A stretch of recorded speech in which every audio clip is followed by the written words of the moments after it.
آج کی کانفرنس میں، اور میں اب دعوت دینا چاہوں گا ہماری جو پلینری کے جو اسپیکرز ہیں ان کو میں اسٹیج پہ بلاؤں. سب سے پہلے میں دعوت دینا چاہوں گا ڈاکٹر عاصم سجاد اختر کو، جو کہ پروفیسر آف پولیٹیکل اکانومی ہیں قائد اعظم یونیورسٹی میں اور عوامی ورکرز پارٹی کے سابقہ صدر اور فیڈرل کمیٹی کے ممبر ہیں. ان کو گزارش کروں گا اسٹیج پہ تشریف لیں.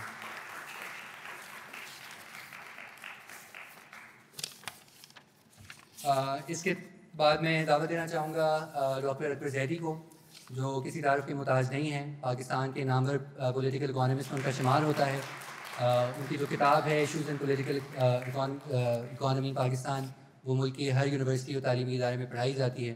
اور ان سے ہم انڈیٹڈ ہیں ان کے کام کے لیے، اور بہت شکر گزار ہیں کہ آج اس پروگرام میں ہمارے ساتھ شامل ہوئے.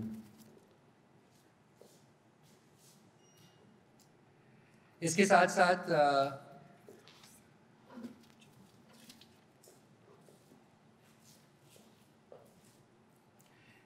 ساتھ ہمارے ساتھ موجود ہیں زوم کے اوپر ڈاکٹر نوشین انور، جو کہ ڈائریکٹر ہیں کراچی اربن لیب کی اور professor of city and regional planning in school of economics and social sciences at IBA Karachi. انہوں نے اپنی PhD آرکیٹیکچر پلاننگ اور پریزرویشن میں حاصل کی کولمبیا یونیورسٹی سے، اور ان کا جو کام ہے وہ politics of urban planning, climate change اور infrastructural development in the global south کے اوپر فوکس کرتا ہے، اور ان کو بھی آج ہم خوش آمدید کہتے ہیں اس پروگرام میں.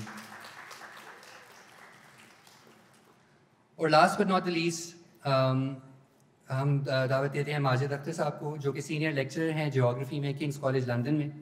وہ geopolitics of development, technology اور انوائرمنٹ کے اوپر کام کرتے ہیں. ابھی جو ان کا ریسنٹلی سب سے ایک کتاب لکھ رہے ہیں جو کہ ڈی کالونائزیشن اور ان ایون ڈیولپمنٹ کی پنجاب اور ملایا میں ٹریجیکٹریز کو اسٹڈی کر رہے ہیں 1930 اور 1980 سے. تو ان کو بھی آج کے پروگرام کے اندر ہم خوش آمدید کہتے ہیں.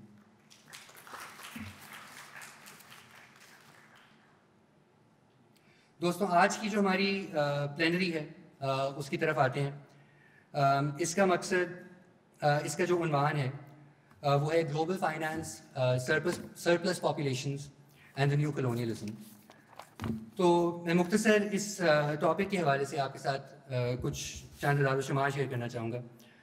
اس کا مقصد تھا کہ جو آج پاکستان میں ہم کانٹیکس دیکھ رہے ہیں بے دخلیوں کا، ان بڑے ترقیاتی منصوبوں کا اور ایک اس ترقیاتی ماڈل کا، اس کو ہم بین الاقوامی معیشت کے اندر اور سیاست کے اندر کس طرح فٹ کر سکتے ہیں، اور اس کا جو لوکل اور ڈومیسٹک انٹرسٹ گروپس ہیں اور پروسیسز ہیں اور پالیسیز ہیں، ان سے اس کا کیا تعلق ہے.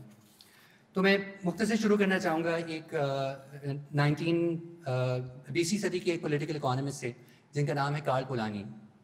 انہوں نے 1944 میں ایک کتاب لکھی تھی دا گریٹ ٹرانسفارمیشن کے نام سے، جس میں انہوں نے سرمایہ داری کا جو عروج ہے، جو 19ویں صدی کے اندر انڈسٹریل کیپٹلزم کا دور آیا، اس کو انہوں نے سمجھنے کی اور اس کی تشریح کرنے کی کوشش کی، اور جو مارکیٹ سوسائٹی کا جو قیام ہوتا ہے اس کی بنیاد سمجھنے کی کوشش کی. اور خاص کر انہوں نے یہ دیکھنے کی کوشش کی کہ کیا وجہ ہے کہ جو 19ویں صدی کا ہیڈے تھا سرمایہ داری کا، اس کے بعد 20ویں صدی کے اندر ہم دیکھتے ہیں کہ وہ بڑی جو جنگیں عظیم ہیں ان کے اندر تبدیل ہو جاتا ہے. تو انہوں نے بیسکلی اسٹڈی کیا کہ جو مارکیٹائزیشن کا جو پروسیس جو سرمایہ داری کرتی ہے اس کے کیا اثرات ہوتے ہیں.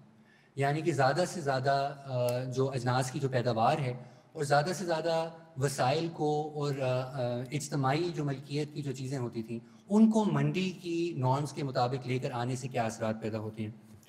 اور انہوں نے خاص کر ایک چیز کا حوالہ دیا اپنی کتاب میں، جو کہ انہوں نے کہا کہ 3 چیزیں ایسی ہیں جو کہ وہ کہتے ہیں کہ سرمایہ داری ان کو اجناس میں تبدیل کر دیتی ہے، یعنی کموڈٹی میں تبدیل کر دیتی ہے، لیکن وہ اصل میں کموڈٹیز ہوتی نہیں ہیں. یعنی اور اس نے اس کا نام دیا فکٹیشیس کموڈٹیز کا. پولانی نے کہا کہ جو لینڈ ہے، لیبر ہے اور منی ہے، یہ 3 چیزیں ہیں جو کہ نیچرل کموڈٹیز نہیں ہیں. یہ چیزیں ہیں جو مارکیٹ کے لیے نہیں بنتی، جو کہ جن کی سپلائی کے اوپر نیچرل لمٹس ہوتے ہیں. یعنی اگر آپ چاہیں تو انسانوں کی یا زمین کی پیداوار کے اندر اضافہ نہیں کر سکتے ان کو بیچنے کے لیے، لیکن سرمایہ داری ان کو بھی منڈی کے اندر شامل کر دیتا ہے. اور اس کے نتیجے میں پولانی کا کہنا تھا کہ سماجی اثرات مرتب ہوتے ہیں سماج کے اندر. لوگ ڈسلوکیٹ ہوتے ہیں اپنی زمین سے بھی، اپنی سوشل لوکیشن سے بھی. جو وہ سماجی انسٹیٹیوشنز، جو ادارے جن کے اندر پری مارکیٹ سوسائٹیز کے اندر لوگ گزارا کرتے تھے، وہ تباہ ہوتے ہیں اس پورے پروسیس کے اندر. اور اس کے نتیجے میں اس نے کہا کہ ایک دوسری موومنٹ بھی پیدا ہوتی ہے, ایک موومنٹ فار سوشل پروٹیکشن, جس کے اندر اس بے دخلی کے اثرات سے لڑنے کے لیے عوام جو ہے اپنے آپ کو منظم کرتی ہے اور ایک نیا نظام قائم کرنے کی کوشش کرتی ہے. اور یہ صرف اس کے نتیجے میں یہ صرف کوئی مؤثر چیز نہیں ہے, کوئی مثبت چیز نہیں ہے. کچھ تو اس کا تعلق ویلفیئر اسٹیٹ کے قیام سے بھی ہے کہ لوگ اپنے پروٹیکشنز مانگنے کی کوشش کرتے ہیں جو مارکیٹ اکانومی ان سے چھین رہی ہوتی ہے. لیکن دوسری طرف وہ اسی چیز کو جوڑتے ہیں رائز آف فیشزم سے بھی, کہ جب لوگ ڈسلوکیٹ ہوتے ہیں اپنی زمین سے, اپنے کمائی کے طریقے سے, اپنے ثقافت سے, تو اس کے نتیجے میں ان کے اندر ایک ایسی ایلینیشن بھی پیدا ہوتی ہے جو فیشزم کی شکل میں سامنے آتی ہے.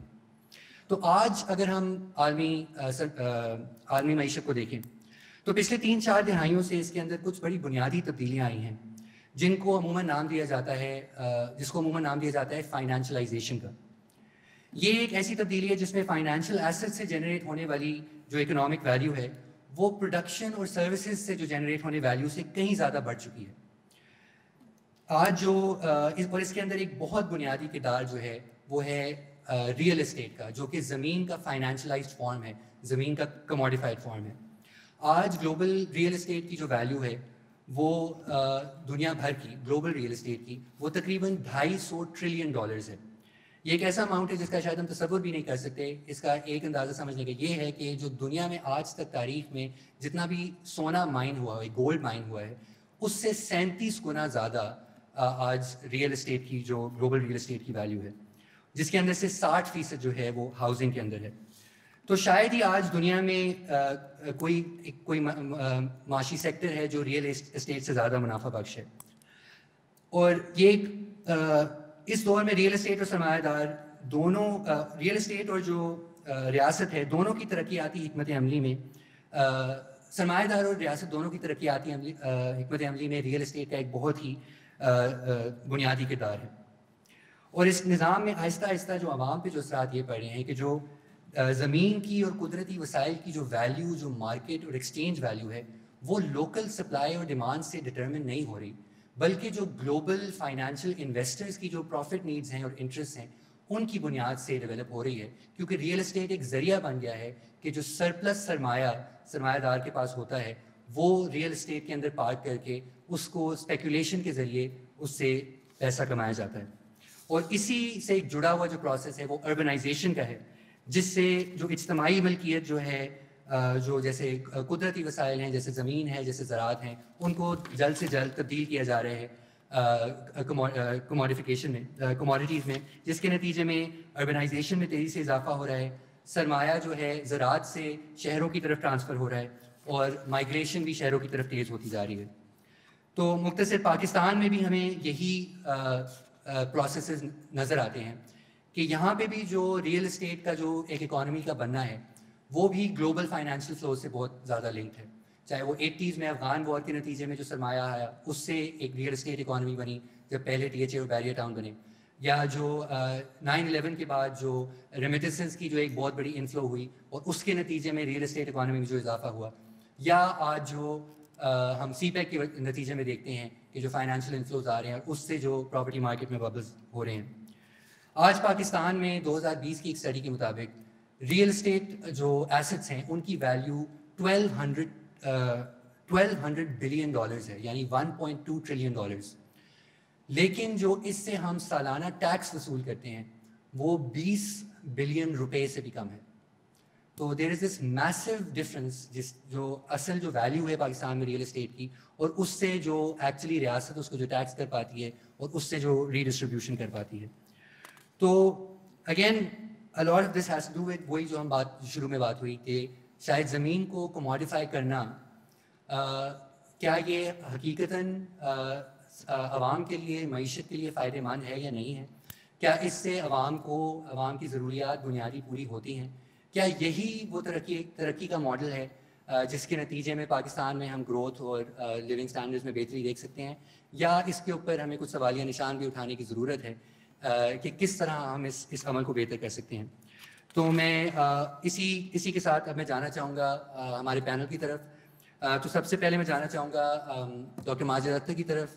اور جو کہ اس پورے جو یہ جو کموڈیفیکیشن اور یہ جو ایک کلونیلزم کا جو پروسیس ہے جس کا ایک زمین کی کموڈیفیکیشن سے بہت گہرا تعلق ہے، بہت گلوبلی اینڈ انٹرنیشنلی، اس کی تاریخ کے بارے میں ہمیں تھوڑا بہت بتائیں کہ تاریخی طور پہ کس طرح کیا گیا ہے، اور آج جو ہم پروسیسز جو ہمیں نظر آ رہے ہیں ان کا ان تاریخی پروسیسز سے کیا تعلق ہے.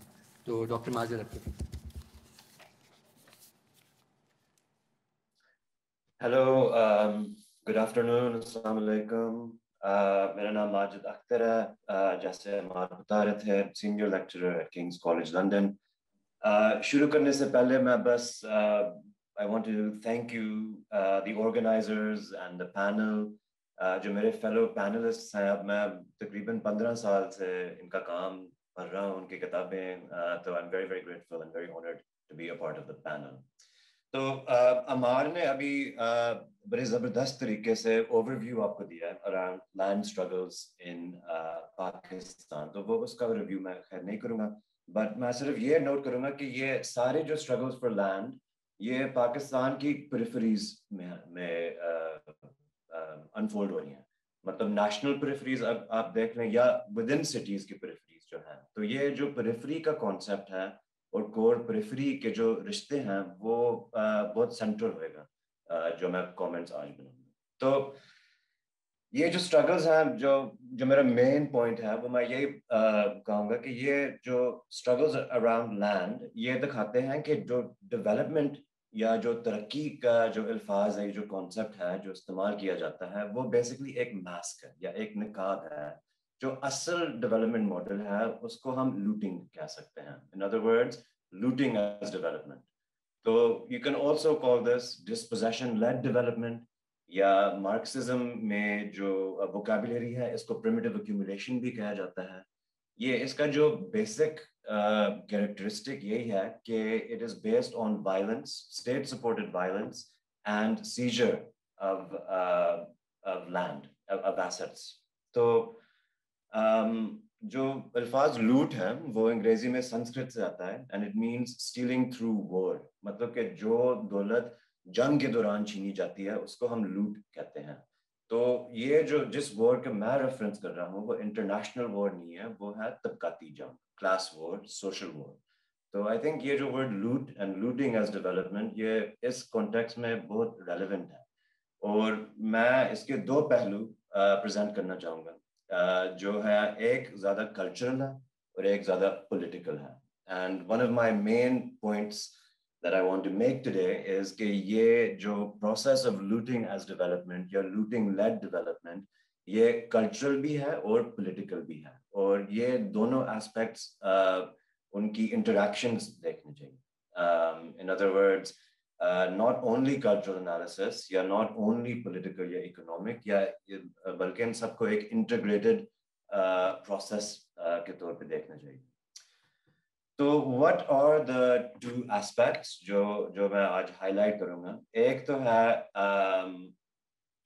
cultural process of labeling peripheries as backward. مطلب جو periphery علاقے اور جو populations ہیں ان کو آپ backward label کریں.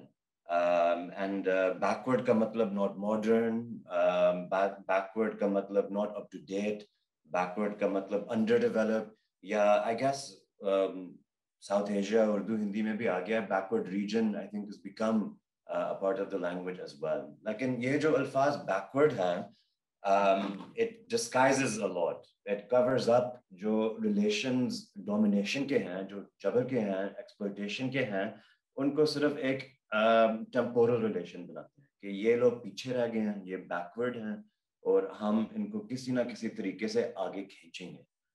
So that justification is made کہ یہ جو لوگ ہیں یہ بیکورڈ ہیں، اور یہ ہر جگہ ہوتا ہے، صرف پاکستان میں نہیں، اور اکثر اس کی جو اپیرنس ہے وہ ریشل طور پہ یا ایتھنک ڈفرینس پہ یا کاسٹ بیسڈ ڈفرینس پہ پریزنٹ کی جائے گی، لیکن بیسک جو لاجک یہی ہے کہ یہ لوگ بیکورڈ ہیں، یہ پیچھے رہ گئے ہیں اور ان کے لیے ڈیولپمنٹ ضروری ہے. تو یہ ایک قسم کی جسٹیفیکیشن کی نیریٹو بن جاتی ہے.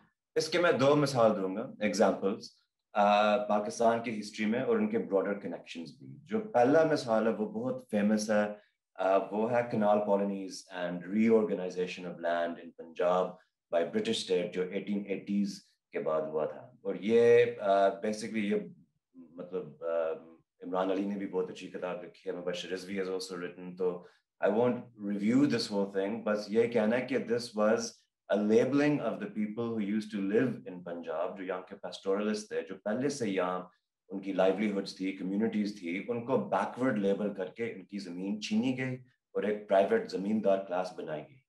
اور یہی اسٹریٹجی صرف برٹش انڈیا میں نہیں تھی, یہ دوسری کالونیز میں بھی تھی. جاپان بھی یہ کر رہا تھا, کوریا اور اوکیناوا میں at the same time 1880s, اور باقی کانٹیننٹس میں یہی پروسیس چل رہا تھا, اور آرگیوبلی آج بھی یہی چل رہا ہے. Through reorganisation of land relations land is stolen, مطلب looted. اس کا جو دوسرا مثال ہے that is from the water allocations, Indus Water Treaty کے جو 1960s میں جو allocations کی decisions بنائے جا رہے تھے Indus Basin Plan کے لیے.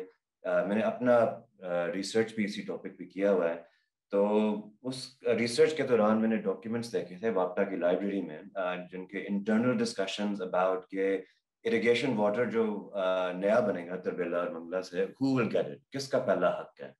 اور اس ڈسکشنز میں یہ بہت کلیئر ہے کہ ایک قسم کی ڈسکورس تھی, نیریٹو تھی, کہ جو سندھی ہیں وہ نیچرلی یا ایتھنکلی یا جینیٹکلی مطلب ان کے اندر کچھ چیز ہے جو وہ اتنے پروڈکٹیو ایگریکلچرلسٹ نہیں ہے, مطلب ریسزم, یہی کہ پریفری کو بیکورڈ لیبل کرنا تاکہ ان سے ریسورسز چھینے جائیں. اور in this case irrigation water from the 1960s جو 1 unit کے تحت انٹروڈیوس کیا گیا تھا. تو یہ ہے پہلا پروسیس جس کو ہم کلچرل انڈرسٹینڈ کر سکتے ہیں. یہ ہماری میڈیا میں بھی ہوتا ہے, ہمارے میڈیا نیریٹیوز, ہمارے انٹرٹینمنٹ کے narratives, school books, common discourses, یہ گرامشی کہہ سکتے ہیں یہ ہمارے کامن سینس کا ایک حصہ بن جاتا ہے through all these cultural representations. اور یہ کوئی انوسنٹ چیز نہیں ہے, یہی میرا آرگیومنٹ ہے کہ یہ پولیٹیکل اکانومی کے ساتھ جڑا ہوا ہے, یہ cultural process of labeling certain regions as backward یا certain people as backward. جو اس کا سیکنڈ ایسپیکٹ ہے وہ ہے, میں ٹائم کو دیکھ لوں 6 منٹ رہ گئے, تو the second aspect is looting and selectively redistributing.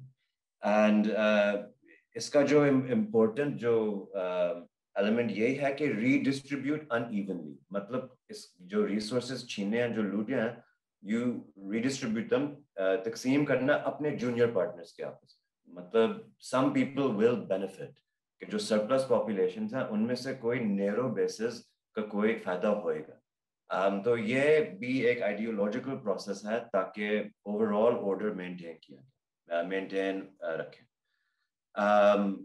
تو new elites do arise but the over all power structure is maintained. اور یہ گرامشین زبان میں اس کو شاید پیسو ریولیوشن کے ٹائٹل سے سمجھ سکتے ہیں کہ certain groups are incorporated, some new rich people do arrive, جو جیسے آسن نے لکھا ہوا ہے, but class formation, لیکن overall جو power structure ہے وہ maintain رکھتے ہیں. اس کی بھی میں very quickly 2 مثال دے سکتا ہوں. پہلا ہے famous example of East Pakistan before 1971, سارے جو جوٹ اور trade surplus, export of jute سے جو سرپلس تھے وہ سب extracted and to West Pakistan to fund a process of industrialization.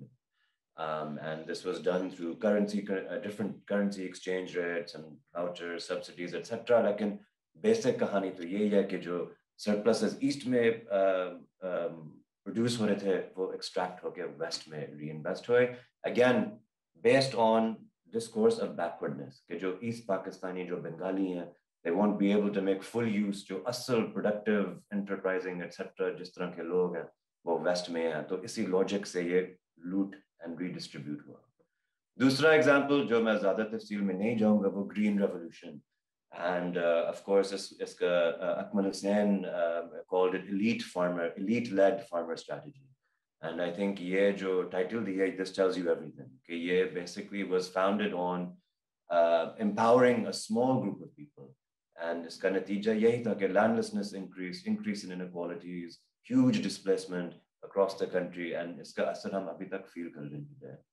تو یہ دو پروسیسز ہیں یا یہ دو پہلو ہیں ایک ہی پروسیس کے لوٹنگ لیڈ ڈیولپمنٹ. پہلا cultural label certain populations as backward, اور دوسرا پولیٹیکل جو بلنڈر کا پروسیس ہے to take over and redistribute amongst your junior partners. تو ان کنکلوژن میں بس یہی کہنا چاہوں گا کہ to a little bit about socialist alternative, just to think a little bit about it. Obviously socialism کی کوئی بلو پرنٹ تو نہیں ہے, یہ خود ہی پریکٹس اور ایکسپیریمنٹیشن اور اسٹرگل کے ذریعے سے بنتی ہے. لیکن I think to change the definition a bit کہ GDP or development یا ترقی, we don't understand it just about GDP growth. Actually اس میں اگر ہم ایک اور کانسیپٹ ڈھونڈیں وہ شاید ڈگنیٹی ہو, رسپیکٹ, احترام, ڈگنیٹی لیڈ ڈیولپمنٹ. کہ if you want to maintain an idea of ترقی, development as an increase in socio-economic status, جو میرے خیال ہم یہ ایسپیکٹ ہم رکھنا چاہتے ہیں, but we are against his state-led, top-down, authoritarian models.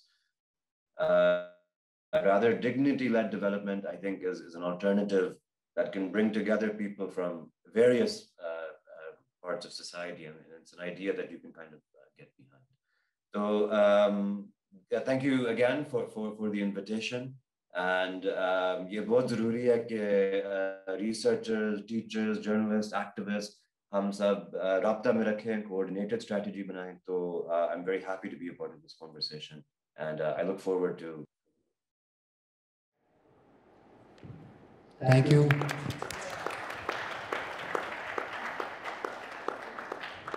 بہت بہت شکریہ Majid for that excellent historical account, جس سے ہمیں یہ ظاہر ہوتا ہے کہ جو narratives, جو discourses آج سے 100 سال پہلے استعمال ہو رہے تھے بیکورڈنیس کی, which were used as a basis for further exploitation and domination, اسی طرح کے narratives آج بھی ہم 21ویں صدی میں 2021 میں بھی وہی دیکھ رہے ہیں. شاید اس میں ثانوی سی تبدیلی آئی ہے. اس کے بعد میں جانا چاہوں گا ڈاکٹر نوشین انور کی طرف, جو کہ جن کا کراچی اربن لیب اور IBA سے تعلق ہے, اور ان سے ہم جاننا چاہیں گے کہ ان کا کام خاص طور پہ پالیٹکس آف انفراسٹرکچر اور کلائمیٹ چینج پہ ہے, کہ انفراسٹرکچرل ڈیسیجن میکنگ ہمارے شہروں میں کس طرح ہوتی ہے, اس کی کیا ماحول کے اوپر اثرات پڑ رہے ہیں اس رجیم آف پلاننگ کی, اور خاص کر جو ٹیکنالوجیز استعمال ہوتی ہیں اس کے اندر گورننگ کے لیے, وہ کس طرح کی ہوتی ہیں, اور ان سے ہمیں اس پورے ماڈل کے بارے میں کیا سیکھنے کو ملتا ہے, and what pathways we can look at from there. So over to you doctor Nausheen. بہت بہت شکریہ عمار, اور میں شروع کرنا چاہتی ہوں سب سے پہلے شکریہ ادا ٹو دی عوامی workers party, to Asim and to Amar for inviting me to be a part of this forum. This is a real privilege. And of course, to my esteemed panelists, jinka kaam main aksar padhti hu, aur khas kar Akbar, of course, whose work has been such an important part of our lives for such a very, very long time, and even Asim and Majid. تو it's really is a privilege. So میں تھوڑا screen share کرنے لگی ہوں اپنی power point, کیونکہ کچھ بنیادی چیزیں ہیں جو میں ایکسپلین بھی کروں گی. میں معذرت چاہتی ہوں, میری اردو اتنی زبردست نہیں ہے, تو میں کچھ آدھی انگریزی آدھی اردو کے فیشن میں اسٹرگل کرتے کرتے مجھے امید ہے کہ جو میری کچھ بنیادی ایسی پوائنٹس ہیں, fundamental points ہیں, I will be able to get them across. خاص کر جو عمار نے جو سوال پوچھا ہے اربن پلاننگ کے ذریعے, وہ بہت امپورٹنٹ ہے. مگر جو میں آپ سے آج جو باتیں کرنا چاہتی ہوں, جو کچھ امپورٹنٹ چیزیں میں آپ کے سامنے حاضر کرنا چاہتی ہوں, ان کا ایک بہت اہم رشتہ ہے میری ریسرچ کے ساتھ. میں پچھلے 10-12 سال سے سندھ میں لوکیٹڈ ہوں, اس کا پاکستان کا سب سے بڑا شہر, اسپیسیفکلی کراچی, جس کے بارے میں آپ سب بہت اچھی طرح جانتے ہیں. ہمارے عوامی ورکرز پارٹی کے بہت سے ایسے لوگ ہیں, خرم اور so many others, جن کے ساتھ میرا بھی ملنا جلنا رہا ہے over the last couple of years in these anti-eviction drives. اور کراچی ایک بہت بڑا شہر ہے جو سینسس کہتا ہے 16 ملین لوگوں کی پاپولیشن ہے, but actually in actual fact it's much bigger, 20 million, maybe 25 million. And it's in a very classic sense, it's one of those cities jahan par urban sprawl and high density, iski jo